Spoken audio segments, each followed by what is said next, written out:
At lagi kong sinasabi at idinidiin sa ating mga scholar, mag-aral kayo mabuti dahil ang edukasyon, ang magandang edukasyon ay isang napakalaking kayamanan na dala-dala na ninyo. Sa ilalim ng bawat barangay makikinabang na programa ni Pangulong Marcos Jr., alam mo bang mas pinalawak ang access ng mga kabataan sa dekalidad na edukasyon upang wala nang iisipin pa na bayarin? Sa tulong ng Social Civic Projects Fund o SCPF, bawat barangay ay pagkakalooban ng 200,000 pesos kung saan ang 100,000 pesos ang ilalaan para sa 5 presidential scholars. Bawat scholar ay makakatanggap ng 20,000 pesos na educational assistance upang makatulong sa kanilang gastusin sa kolehiyo. Pero ang pinakamahalagang tanong, sino ang pwedeng mag-apply dito? Ano ang mga kailangang ihanda at higit sa lahat, saan ka dapat magtungo upang makapag-apply? Tara, alamin natin!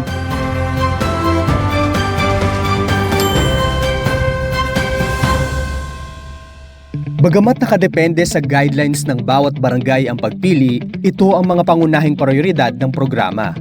Incoming 4th-year college students ngayong school year, estudyante sa barangay kung saan nag-apply, kabilang sa vulnerable o low-income households, posibleng mag-drop out dahil sa kakulangan sa pera, first-generation college students o kabilang sa pamilyang walang nakapagtapos sa kolehiyo.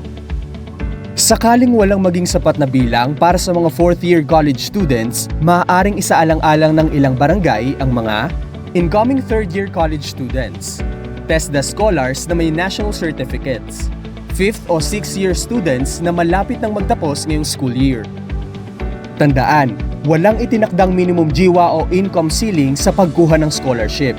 Ibig sabihin, hindi lamang mataas na grado ang basihan ng pagpili. Mas binibigyang halaga rin ang pangangailangang pinansyal at kalagayan ng aplikante sa komunidad. So, ano naman ang mga dapat ihanda? Bagamat wala pang iisang opisyal na listahan ng requirements para sa buong bansa, may ilang dokumentong karaniwang hinihingi ng mga barangay na nagsimula na ng rollout. Kabilang dito ang mga sumusunod. Maaari ring humingi ng iba pang dokumento ang inyong Barangay Scholarship Committee depende sa kanilang guidelines. Sa proseso naman ng aplikasyon, tandaan na walang anumang online application portal para sa scholarship na ito. Lahat ng proseso ay isinasagawa sa inyong barangay hall. Kaya, ugaliing magtungo at magtanong sa inyong barangay patungkol sa pagbubukas ng aplikasyon at ihanda ang lahat ng kinakailangang dokumento sakaling magbukas ito. Sakaling magsimula ang application period, isumite ang mga kinakailangang dokumento sa barangay chairman o scholarship selection committee. Pagkatapos nito, daraan ang aplikasyon sa screening at verification at depende sa barangay, maaari ring magkaroon ng interview o draw by lot. Ang mga mapipiling scholar ay aabisuhan sa pamamagitan ng text, tawag o opisyal na anunsyo ng inyong barangay. At kung ang tanong mo naman ay kailan ang deadline? Ang sagot ay wala. Walang iisang national deadline para sa scholarship na ito. Ang bawat barangay at lokal na pamahalaan ang nagtatakda ng kani-kanilang schedule ng aplikasyon at pagpili ng mga scholar.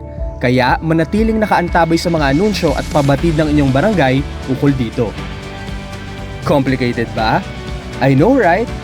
Sabi nga sa kasabihan, ang edukasyon ay nananatiling isa sa pinakamahalagang puhunan para sa kinabukasan. Para sa libu-libong kabataang nangangarap makapagtapos, ang ganitong oportunidad ay maaaring maging tulay upang maabot ang kanilang mga pangarap. At kapag mas maraming kabataan ang nabibigyan ng pagkakataong makapag-aral, mas maraming pamilya ang nabibigyan ng pag-asa at mas maraming komunidad ang umuunlad at magkakaroon ng mas matibay na pundasyon para sa kinabukasan ng bansa.